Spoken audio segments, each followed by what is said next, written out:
The defense attorney for a Detroit mother accused of killing her 9-year-old son is requesting a competency exam for her client. Brandee Pierce faces a first-degree murder charge. Police believe last October, Pierce smothered her son, Zemar, before tying him up and burying him in a shallow grave behind a home in Detroit. Landlords discovered his remains in January while preparing the property for new tenants. Pierce's competency evaluation is scheduled for review on May 13th. And tonight, questions are swirling over the role Child Protective Services played in the death of a 9-year-old Detroit boy. For weeks, we've been following the tragic story of Zemar King, who was found buried in a shallow grave. His mother's accused of killing him before running away to Georgia. Well, now the father of that boy is speaking out for the first time about the warning signs he says were missed. And a former deputy attorney general tells the 7 investigators that prosecutors should be looking into what we first revealed. Here's 7 investigator Ross Jones. He didn't deserve this. He already stated what was going on in the house. 6 months before Zemar King would be found buried in a Detroit backyard, he told a Children's Protective Services caseworker that his mother, Brandee Pierce, beat him with a belt, choked him with her hands, and wanted to kill him. Zemar King was a 9-year-old child who was treated like he was a piece of garbage. The callousness with which the defendant treated Zemar cannot be understated. Tonight, Zemar King's father sits in disbelief.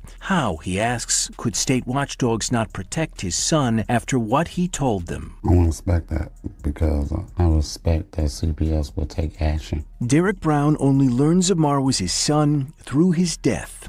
A DNA test after they found his body confirmed it. Derek had been in a relationship with Brandee Pierce a decade earlier, but said they lost touch until about 2 years ago, when he says Pierce showed up out of the blue with Zemar. I wanted to meet with you so I could tell you this is your son. This picture is from the day they met, when Brown said Pierce made him an offer. She told me that I could take him. She'll switch everything to me. I asked her, is something wrong? She said no, she just feel that she took on a lot. Brown said he agreed to take Zemar, but wanted to take a DNA test first. They scheduled one for the following week, but Pierce later canceled it, he said, and left for California. Did you ever see Zemar again? No. 2 years later, a CPS caseworker would be called to this Plymouth hospital after Pierce arrived in the midst of a mental health crisis. She said she was homeless, questioning whether she should give up custody of one of her boys. That's when Zemar told CPS the family often had no food, he hadn't been to school in a year, and that his mother beats him. But a CPS caseworker concluded there wasn't enough evidence to substantiate a neglect complaint. The family was placed in a homeless shelter, and the case against Pierce was closed. Tonight, the Michigan Department of Health and Human Services will not say whether that caseworker is under investigation or facing any discipline. Not every time a government employee makes a mistake or does something wrong, does the government then prosecute them. However, there are certain circumstances, at least the issue should be reviewed. And this is one of those cases. Matthew Schneider is a former U.S. Attorney for Michigan's Eastern District, and before that, he was Deputy Attorney General for the state. There is not a doubt in my mind, if I were still the Deputy Attorney General, I would be looking for the reports in this case. I would want to know what happened, and should law enforcement get heavily involved in investigating and looking at this case and contemplating whether or not charges should be brought. Schneider says there are 2 charges a prosecutor would most likely consider: willful neglect of duty, a misdemeanor charge that was brought against Rick Snyder and others as part of the Flint water crisis, and misconduct in office, a felony charge that carries up to 5 years in prison. There is no sign tonight that either the Attorney General or the Wayne County Prosecutor's Office are reviewing how CPS handled this case. The facts are is that the little boy is telling the CPS worker, I'm getting whooped with a belt. I don't have a place to live. I don't get enough food to eat. I don't feel safe all the time. And it looks like the system broke down. Whether criminal charges are brought won't mean much to Derek Brown. Earlier this month, he buried the son he only recently learned was his, and says he can't shake the thought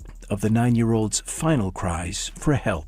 I would have took him with no question asked. If he would have said all that, I would have found ways to take him. We reached out to Brandee Pierce's attorney for comment, but did not hear back. According to the Wayne County Prosecutor's Office, Pierce was just referred for a competency evaluation and won't be back in a courtroom until May.